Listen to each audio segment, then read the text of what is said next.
Hi, this is Andrew Soren, and today on Meaningful Work Matters, I'm joined by Dr. Anne Brafford for a thought-provoking conversation about identity in the context of meaningful work.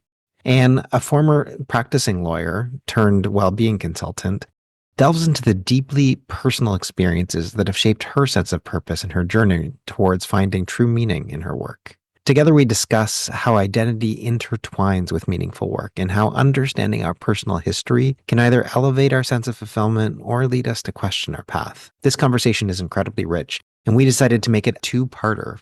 In this first part, we explore the role of identity and the emotional challenges that come with deeply meaningful work, especially in professions like law, where the pressures are immense. Join us as we unpack the complexities of living a purpose-driven professional life.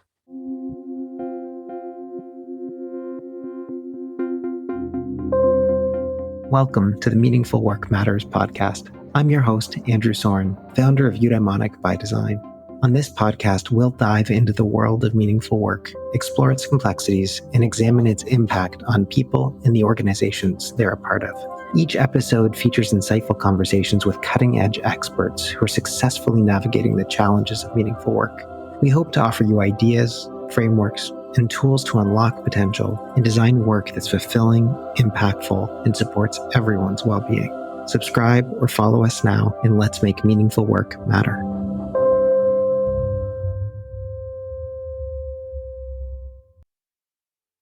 Anne Brafford, what a pleasure it is to have you on Meaningful Work Matters. I am so excited for this podcast episode. I am so excited to be able to have just the excuse of talking to one of my favorite people. Welcome. Thank you. I'm excited to get to talk to you today about one of my favorite topics. Well, why don't we just dive right in there? Maybe you can tell us a little bit about yourself and what makes your work meaningful. So I am a lot of things currently. I am a former practicing lawyer. I co-founded a nonprofit called the Institute for Wellbeing in Law. So a lot of my time is devoted to understanding how science can inform culture change within the legal profession to improve all kinds of mental health, including meaningfulness. And I have my own consulting business as well, where I work with organizations on positive experience, especially the overlap between engagement, inclusion, and mental health. And I practiced law for about 20 years. I wanted to be a lawyer since I was 11 years old, I think is when I first started saying I wanted to be a lawyer, which on the one hand, I thought was kind of cool. And then I sort of realized, how could work ever live up to an 11-year-old's expectations or ideals? So I might have been setting myself up for some disappointed expectations. But also, like, lucky me, I did it. I mean, how many people get to live their childhood dream? And I did. I was a first generation college student, let alone law school. So it was pretty extraordinary for my family to have the path that I did. And I still remember very clearly when I graduated from law school, it was just one of the proudest moments of my life. And I was so proud to be a lawyer. I'm still, proud that I was a lawyer for about 20 years. And when I went to law school, I said at the beginning, like, I'm never, ever, never, ever, ever going to work for a large law firm. But then things happen and people get channeled into different jobs. And I ended up in a large law firm practicing employment law. And part of the reason that I shifted is that I found employment law was very interesting. I loved the intellectual challenge of it.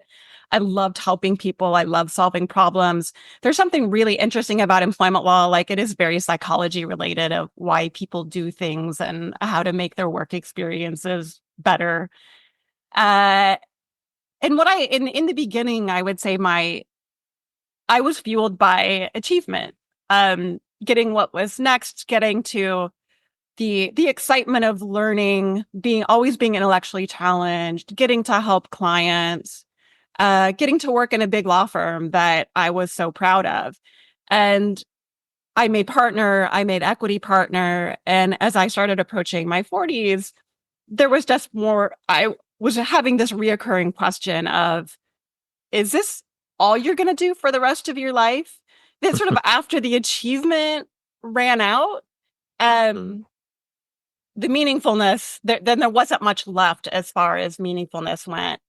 And I left law for a lot of reasons that I'm still probably unpacking after. It was now 10 years ago that I decided to leave. I think I'm still unpacking all the reasons why, and I'm sure I won't ever really know all the reasons why, but I know that one of the leading reasons was just this draining of the sense of meaningfulness and thinking I have one short life.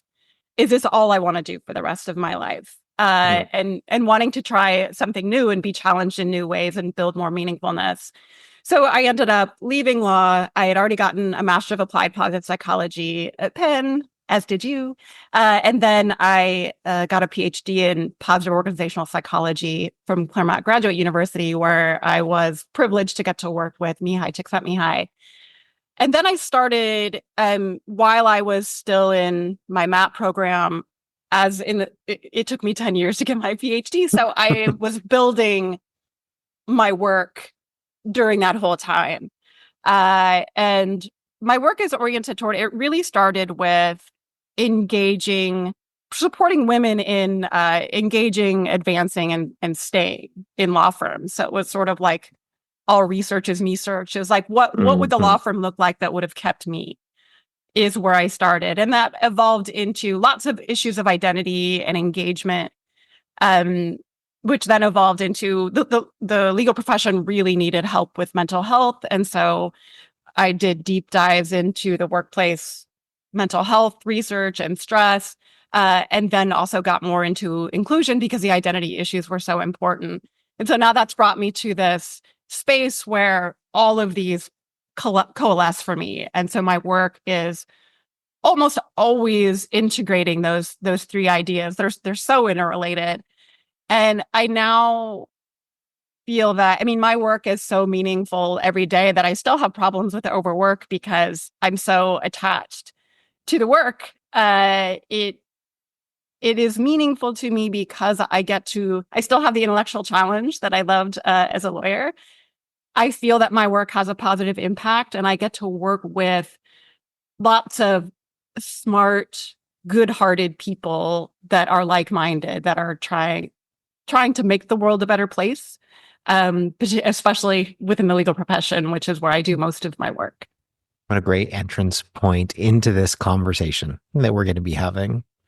I'm really excited to be talking to maybe a recovering lawyer who spends a lot of time thinking about the legal profession, because I think that when we have conversations about meaningful work, we often get lodged into, a caring profession mentality, nurses and educators and social workers and international aid workers and nonprofit workers and people who are really focused in that caring profession mentality. And we often, I think, probably make a false assumption that that lawyers are maybe people who, sure, there's some Atticus Finch lawyers who, really do care, but maybe there's a lot who don't. People sometimes chuckle when there are lawyers in the audience, and I'm talking about meaningful work. That how can lawyers really think about meaningful work? But actually, like, everything that you're describing is deeply rooted in all of the research that we know around meaning. So tell me, like, how meaningful work is something that is defined in so many different ways. We know how many different definitions there are, but within the legal profession, how do people think about meaningful work in the context of the people that you've studied and in your experience? The first thing I need to say is I never refer to myself as a recovering lawyer. I still feel I'm still a licensed lawyer. I am very proud of my time as a practicing lawyer. I am very attached to and proud of the legal profession and what it does. And so I know many former lawyers refer to themselves as that. It's not my gig. Good. I feel like Great. it's somewhat disparaging of a really important time in my life that has led me here. Second part, Thank you. Thank you for that. Thank you for that correction. Well noted. How do lawyers think about meaningful work? I think the honest answer is many of them don't think about it, but they are definitely impacted by it. And there are so many different kinds of lawyers. Like there's different domains in which we practice. I think one area that clearly has more meaning kind of embedded within it are things like legal aid. When you're doing public service work, lawyers naturally think, oh, well, they have lots of meaningfulness because they're serving the greater good. And that is true. It's more naturally there. It's more like the medical profession. I do a lot of work with the medical profession as well. I've been doing a project for the past 8 years, building a resident well-being program, and we talk a lot about meaningfulness. And like legal aid, people think, oh, it's just naturally there. You don't have to work at it. And that's actually not true. That you can get easily so overwhelmed with just the work of getting to the next thing, of feeling like you don't have enough resources, of being overwhelmed, all of these things, that the meaningfulness becomes invisible. And it therefore becomes important even in these occupations where you think there's naturally occurring meaningfulness, to both have an organization and leaders that are helping you squeeze out the meaning and being reflective of it for yourself. And good leaders and good organizations are actively trying to do that. And in the project I've been doing with the medical profession, for example, they've been doing an amazing job of teaching their supervising physicians how to take like meaningful moments with the residents and help them just reflect on, do you realize how important that was, of what we just did and how meaningful that was to the patient's life, and moments around development of also emphasizing to them how they're learning and growing. So I think even in those areas where meaning seems natural, we still need to work at it. My work was in big law. So corporate law, I defended corporate defendants when they were sued for, by their employees for things like discrimination and harassment. And so when I would get to interact with law students, always one of their questions was, don't you feel like you're on the wrong side? You're defending the devil, all of those sorts of things. And then there's, which is, a fair enough question. In corporate work in general, people think of as, you're just a cog in the wheel. You're just supporting capitalism, where how could you possibly find meaningfulness in it? And there's a distinction between, I think, like big meaning and local meaning. And big meaning, all law has. When you think about like the importance of being a lawyer to our society, to our systems, to our structures, the Shakespeare quote of, if the first thing you do is kill all the lawyers, like many people interpreted that as there's something wrong with lawyers, where actually in context, what it meant was, if you want to destroy a society, the first thing you do is kill all the lawyers, because we help keep this society intact. Fairness, justice, distributive, justice, procedural justice. These are things that lawyers do for us in our society. Exactly. We build and protect our businesses and society. So that is always there for all lawyers. But again, like, it's so easy to forget and not be mindful of it in your everyday hash of just trying to live through your day. I think local meaning for big lawyers is even more important, of, not just the big impact that sometimes I can't see very well, but my everyday impact. So when I talk to big firm lawyers about, bring up the idea of meaningfulness, sometimes I get the blank stare. They're not even quite sure what I mean. So we need to define meaningfulness. But they immediately go to pro bono work, which is the free work that lawyers provide free services for clients who can't afford it. They're usually like public service type. Yeah. Sure. It's like the corporate social responsibility version of lawyer. Yes. And I do think those opportunities are important, and law firms do a great job they have lots of resources, and so they can support big pro bono programs, which is wonderful. But if you're relying only on that for meaningfulness in your work, you're not going to have a lot of meaning, because it's not the bulk of your work. And so I think it's really important to focus on what we actually do every day. How is that meaningful, and how can we help support meaningfulness for ourselves and others? So that is things more like, there's you started with what the definitions of meaningful work are broad and varied, but there is a very core definition that most people agree on, which is it's work that I find significant within my own value system. So is it personally significant to me? And then there's a difference between meaning in work and meaning at work. So meaningfulness at work, you get into like all the issues of do I matter? Do I belong? Do I feel included? And so for me, all of these issues are really wrapped up together. And I think law firms are doing an increasingly good job at paying attention to meaning at work. And if you think of it as it's an alignment of my values with my organization, that's going to create a sense of meaningfulness with my organization.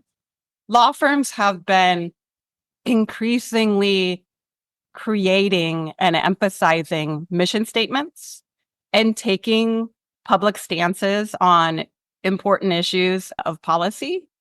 And for many lawyers, that creates this attachment that this is aligned with my values. I agree with that. And so there is this added sense of meaningfulness that, like, when I was growing up in a lawyer, there was not a lot of talk about mission and values. Like, maybe they were somewhere on a website, or in a handbook, but it wasn't really emphasized. So I think firms are doing a better job at that. Then there is like more of the local meaning of how do supervising lawyers do kind of what I described that the supervising physicians are doing, of helping to squeeze out the meaningfulness that the younger lawyers, the more junior lawyers might not naturally see. Like, to them, it just looks like some boring task. But if they understand why that task matters to the client, to the bigger picture, it feels much more meaningful.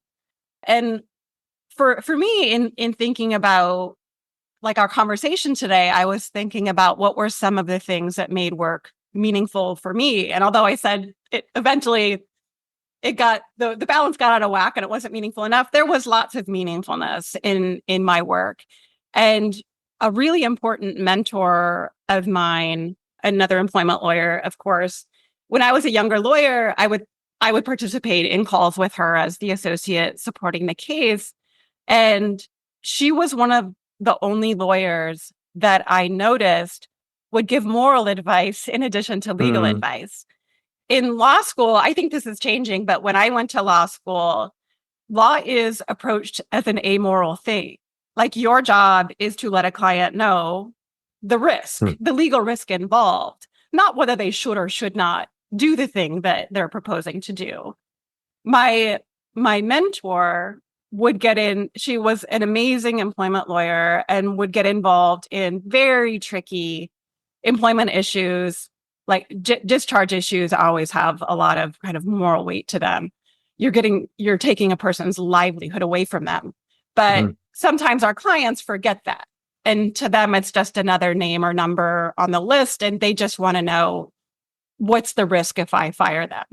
And in multiple calls that I had with my mentor, her name is Carol, I'll just use her name, she would give them the legal advice and then also tell them what she thought they should or should not, whether she thought that was advisable. So, for example, if you can fire this individual without a lot of risk, but his pension vests next month. And so, like, you're gonna rob him of his pension, and what does that communicate to all the employees around him? So that, yes, you can do this, but should you do it? And what are your values as an organization? Is that who you are as an organization? And so watching Carol, it gave me permission and courage to develop more of that moral sensibility myself. And I already had the moral sensibility. It was just whether I could use it in advising clients. And many clients don't want to hear your moral judgment. They just want to know what they can do and what the risk is. And there's like one example that stands out to me as one of the most meaningful experiences I had came out of this moral development from working with Carol. I was in a deposition with a client. So a deposition is you're sitting with the plaintiff on the other side, and I'm asking him a bunch of questions because he has sued my client, and I need to understand the factual basis. So it's this very adversarial setup, and there's people in the room recording it the whole bit. This young man had a bad fall when he was younger and was paralyzed from the waist down, had become a really talented engineer working for an organization and wanted to work from home. Now we have so many issues of working from home. This was a time where there was not a lot of working from home. The organization refused and fired him for not returning to work, and he filed a wrongful discharge claim. So we're in this deposition, and I'm asking him, why is it that he can't come to the office every day like everyone else to do his engineering work? And he needed to describe to me in lots of detail why this was. And it involved things like what he had to do to go to the bathroom. And this was really private information. And I had increasingly growing sense of discomfort as I was asking them questions, which I needed to do to be a good lawyer and serve my client's interests. But at one point, I stopped the deposition, asked to go off the record, and just connected with this gentleman on more of a personal level and said, I am sorry, I have to do this. I know this is very private information. I don't feel good about this, but it's important for me to understand what happened. But I know this is very private for you, and I'm sorry if this is making you uncomfortable. And we had a bit of an exchange. We went back on the record and continued. The case later went to, and I just felt I still had to do it and it was still uncomfortable, but I felt a little bit better about acknowledging our humanity in the room. Yeah. Later, we went to a mediation, which most employment cases do. You settle before you actually have a trial. And as we were trying to finalize it, the mediator came in and asked if I would go into the other room with the plaintiff because he wanted to talk to me face to face, because he trusted me more than he trusted his own lawyer.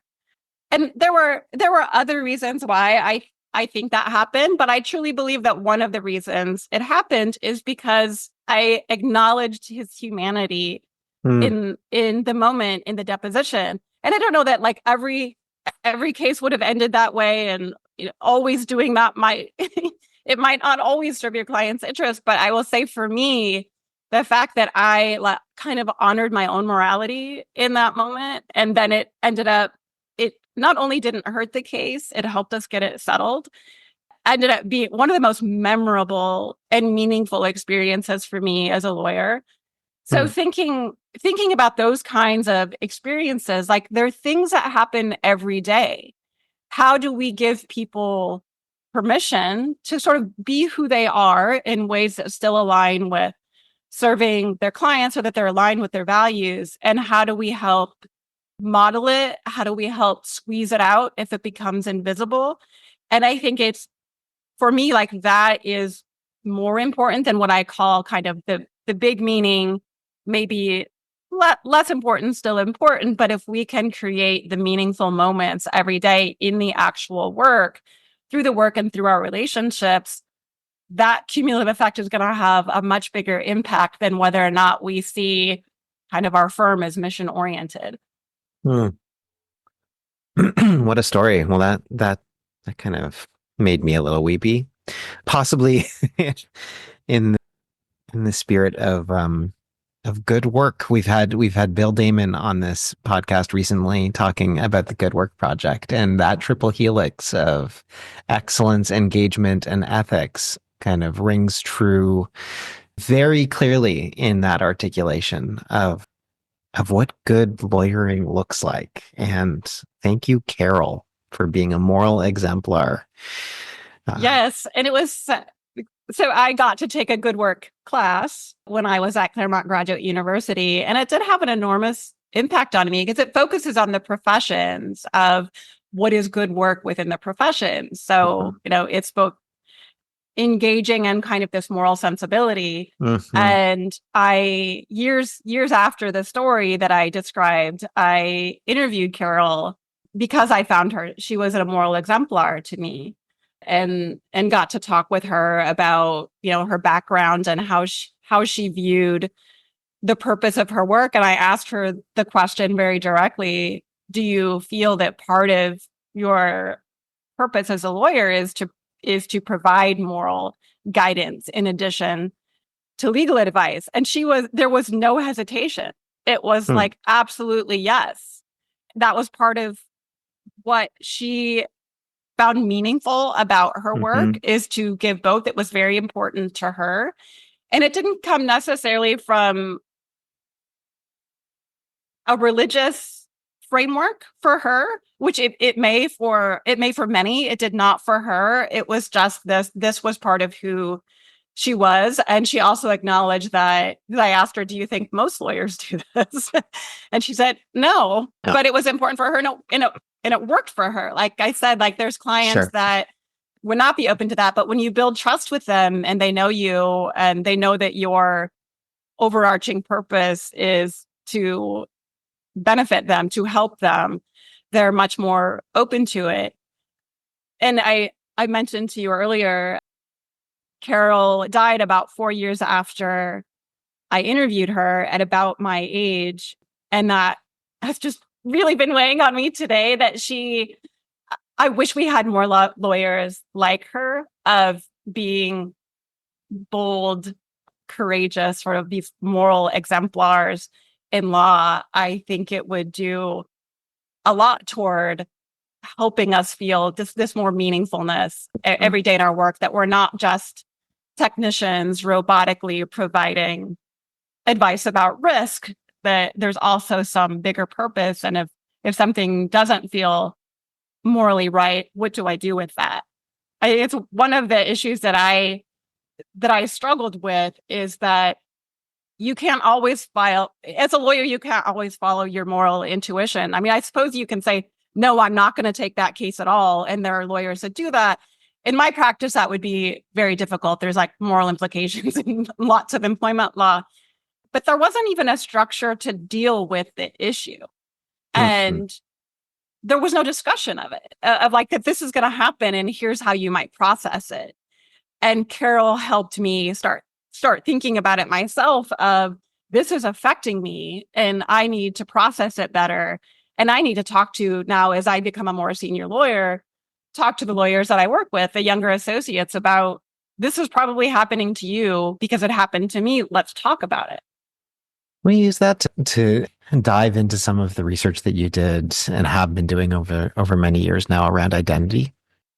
I'm kind of curious about what the relationship between Carol and that story and moral exemplars is, and the kind of identities that we hold. And just as context, I feel like this season of the podcast, there's a lot of people who have talked about identities. We just had Carrie Olberger on the podcast, who talks a lot about different identities that we hold and conflicts between the different kinds of intersectional identities that we might be holding at work, and even the notion of, who are we devoted to? What are we devoted to in our lives? Are we so devoted to our work that we lose the important identities or relationships that might exist outside of work? And what are the consequences of all of that? So yeah, I'll throw it to you. Tell us a little bit about the work that you've done on identities and how that relates to this question of kind of moral sensibilities.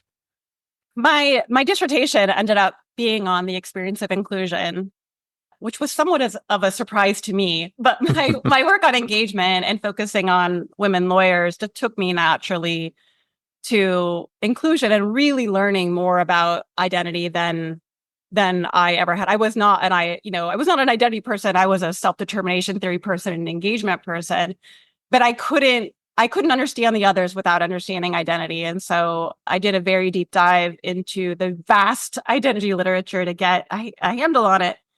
And the connection with meaningful work, when I now go back and read things that I wrote on meaningful work before I really understood identity, I see that identity is always there. I'm just not calling it identity. And the connection is very obvious when you think about it, that if we define meaningful work, meaning in the work, as work that is personally significant, then the question is, well, what determines what's personally significant to you? And the answer is it's your identities. Mm. And I say identities plural. Not everyone in the identity world does, but that is the way that I think it's the best for me to understand identity, that we all have multiple identities. We have kind of an anchoring personal identity that is kind of how we see our unique collection or constellation of characteristics, traits, preference, values that differentiate us from others. There are social identities, there are role identities, there's other kinds of identities. But it's all of these things that when we say, ask the question, who am I? It's how we answer that.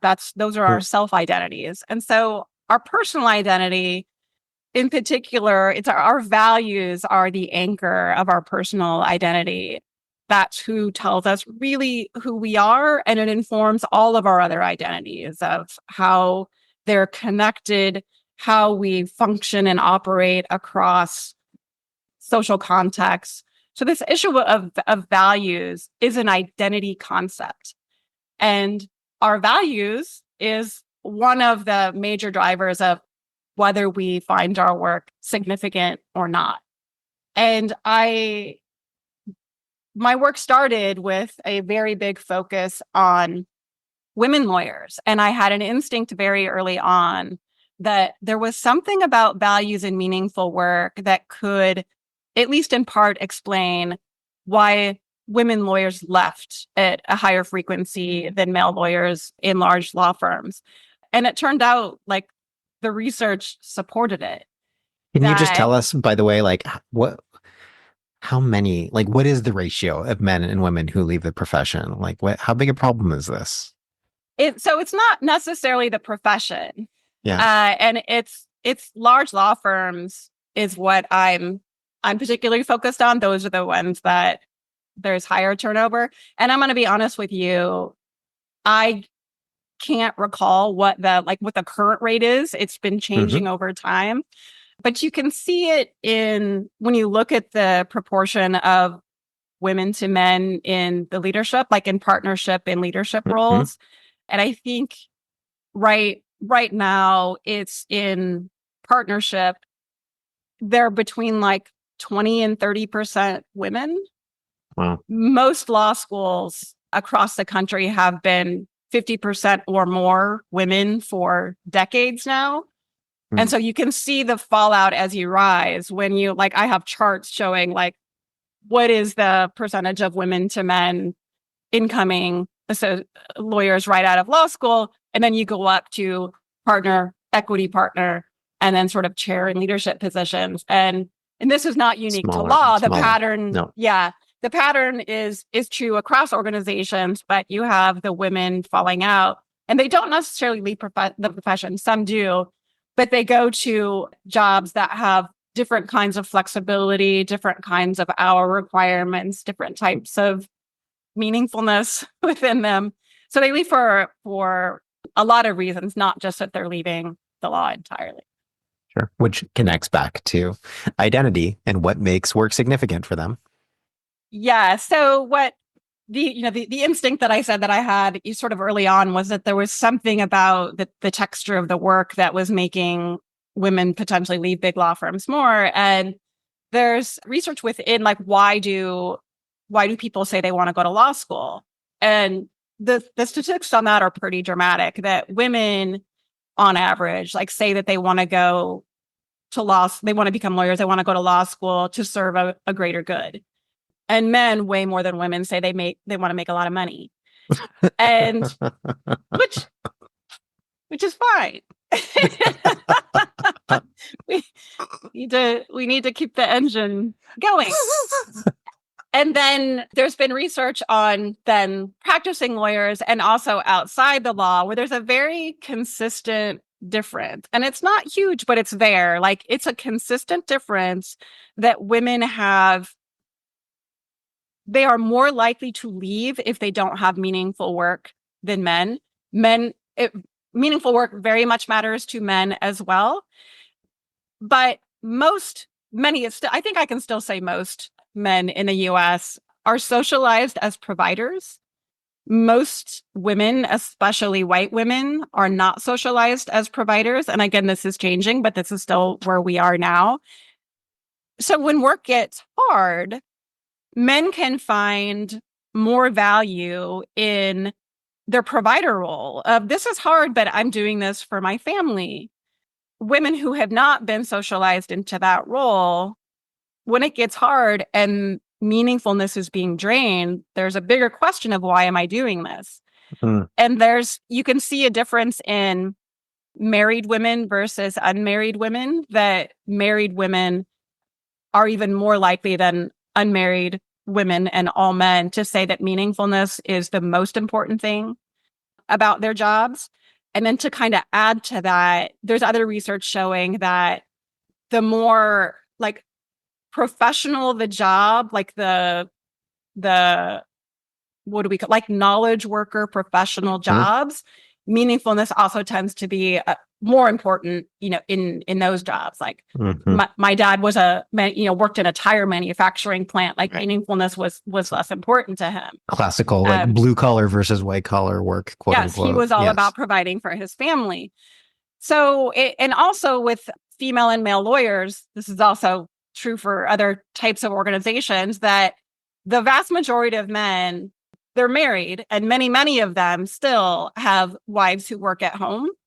And so, or not work at, well, they work, you know what I'm saying? They're at home, not working. Which is possibly the point. That right there is like a whole other podcast episode. Right. So they have people at home that are taking care of their lives, whereas many women lawyers either are not married or married to a professional spouse with no one at home.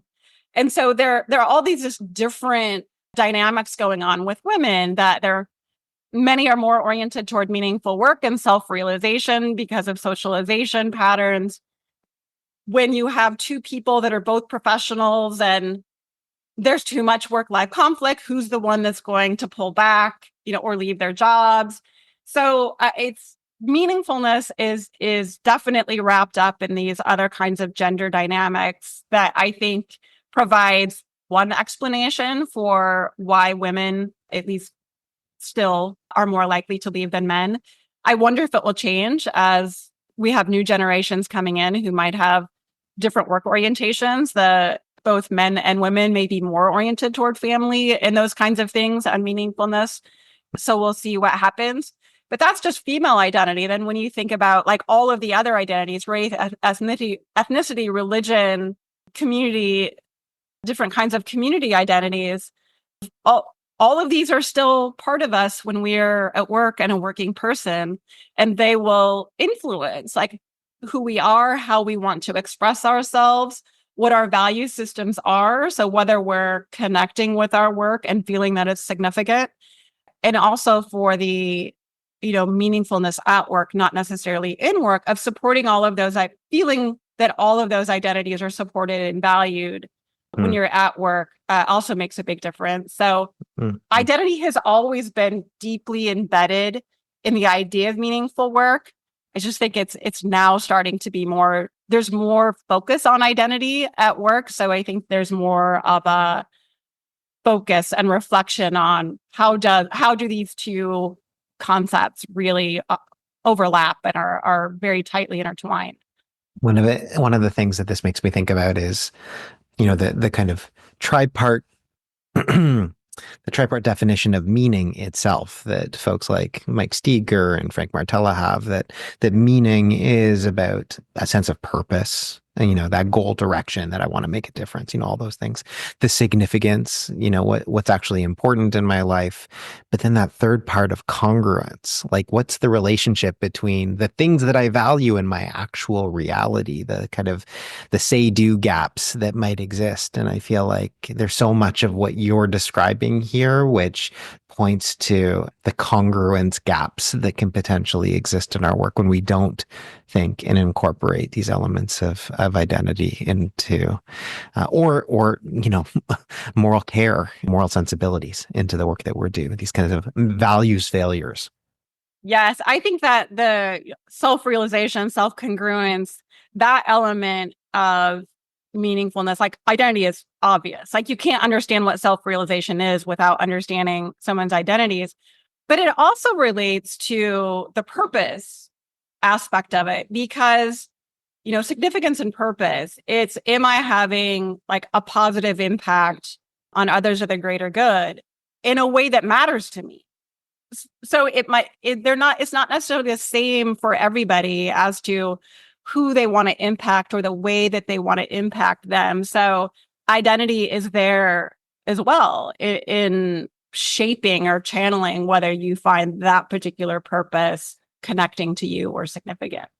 Hmm.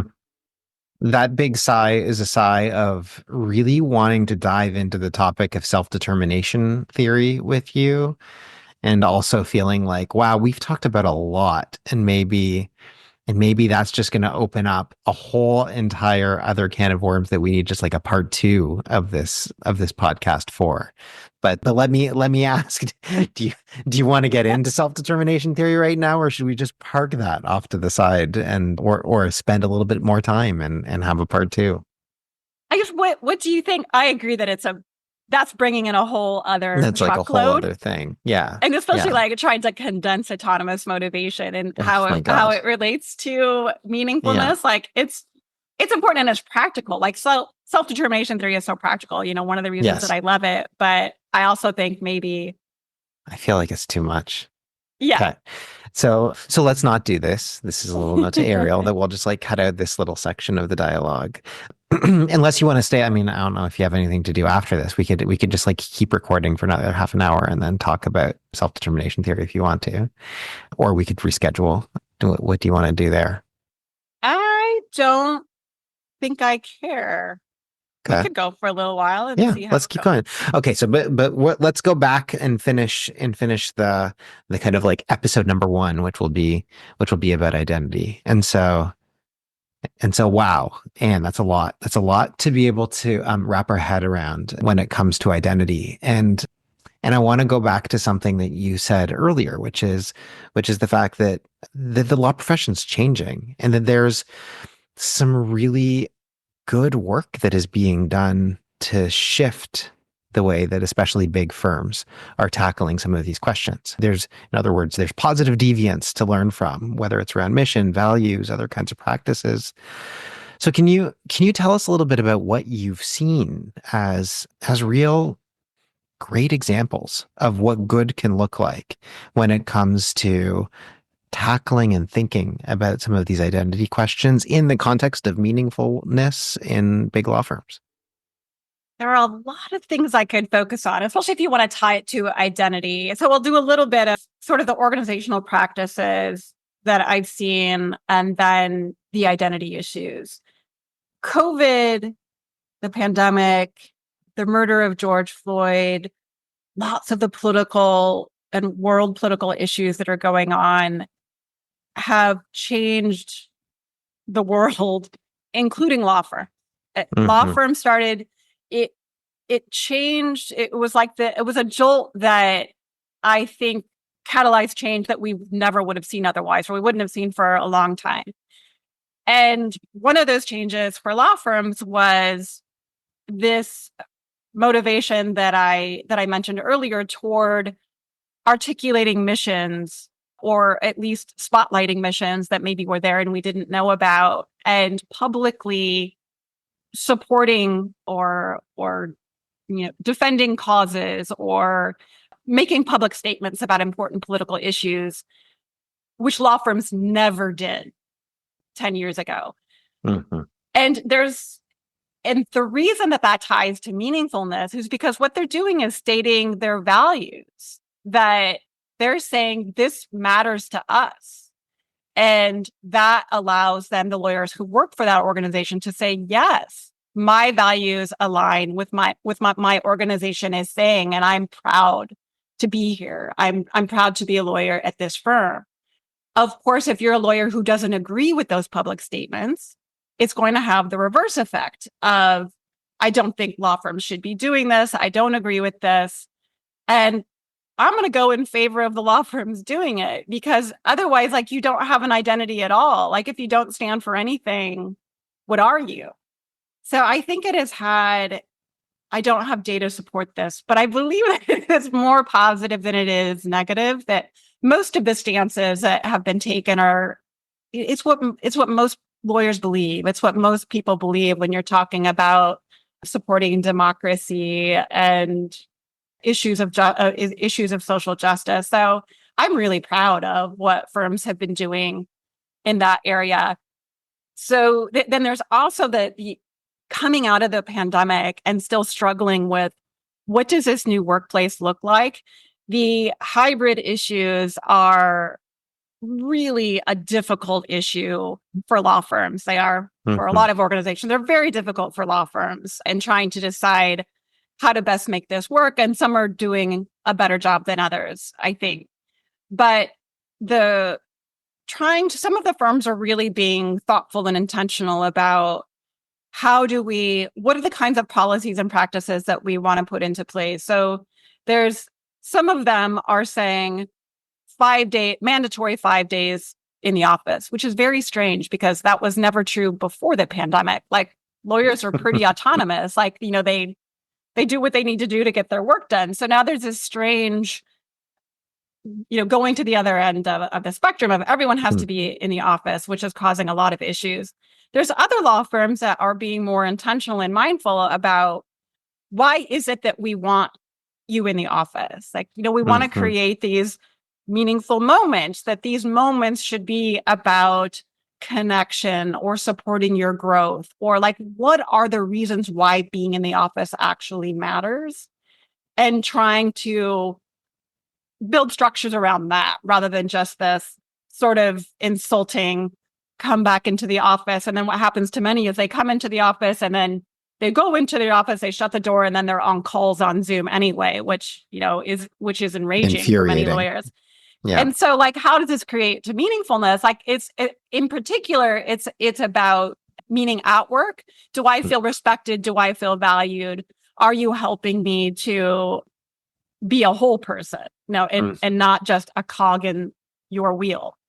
So I think that the issues of hybrid work are very important. There's also things that, like the different kinds of policies that firms have been adopting. There's a firm that just received an award for a really new, sort of innovative and expansive parental leave policy. And it allows more unpaid leave than any other firm. It applies to both parents, and it applies to professional staff who are not lawyers, which is a very unusual thing in law firms. There's this uncomfortable divide between those who are lawyers and those who are not lawyers. And it's Kroll and Mooring is the firm that did this. And what they said is, like, who are we and who do we want to be?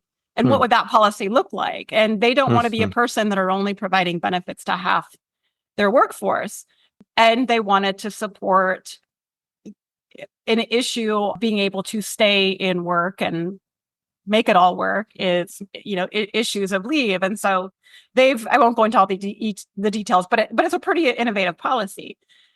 And so, like, how is that connected to meaningfulness? Like, again, it's connecting with that was going after something that was extremely important to lawyers and folks who are not lawyers, and saying, we hear you, you matter, this is important. We're going to try to create a practice that works for all of us and figure out how to make it work. And they had law firms interview at law schools, and they got a comment from a few law students that they noticed, like, that was exceptional, both that they cared about parental leave and also that they didn't limit it to lawyers. That what we've been finding with, like, kind of, thank goodness, that some of the younger folks that are coming in are noticing much more this strange divide that I'm saying between, like, the lawyers and the non-lawyers. Like, why is this? Right, this doesn't make sense. Why is this more valued and this is less valued? We're all in this together, supporting our clients. And so I think it's both creating more, like, sense of value and I matter to the folks that are there, and also, and now it's a potential recruiting device because other people are noticing, saying, yeah, that aligns with my values. Absolutely. That's a place that I want to work. Right. Closing that congruence gap. That's brilliant. Well, thank you, Anne, for giving us a little hope that there is absolutely a world in which big law firms are able to do good work in the world and support their people in the ways in which they are able to be fully engaged and pursue excellence and do so in ethical and moral ways. So that makes me hopeful. That makes me hopeful. And I also appreciate the fact that all of your suggestions around kind of what these organizations are doing that are positively deviant also connect to this thing called self-determination theory that I think we're going to have a part 2 on. So give a preview. What should listeners, why should they come back to hear a little bit more about self-determination theory? Self-determination theory is a really well-founded theory of flourishing. And what I love about it is it's now had like 40 years of development, and it's very practical. What research has shown on the overlap between self-determination theory and meaningful work is that the practices that are suggested by self-determination theory create the experience of meaningfulness. So we can use self-determination theory to guide us in like, okay, we care about meaningful work. How do we actually do this in the workplace? And self-determination theory gives us some really practical strategies for how to do that, especially like on that daily level, that the smaller meaning or the proximal meaning that we talked about. Well, that's a good cliffhanger. So please come back next week and you'll be able to hear Anne Brafford talk a little bit more about self-determination theory and meaningful work. Thank you so much, Anne. Thanks so much for having me.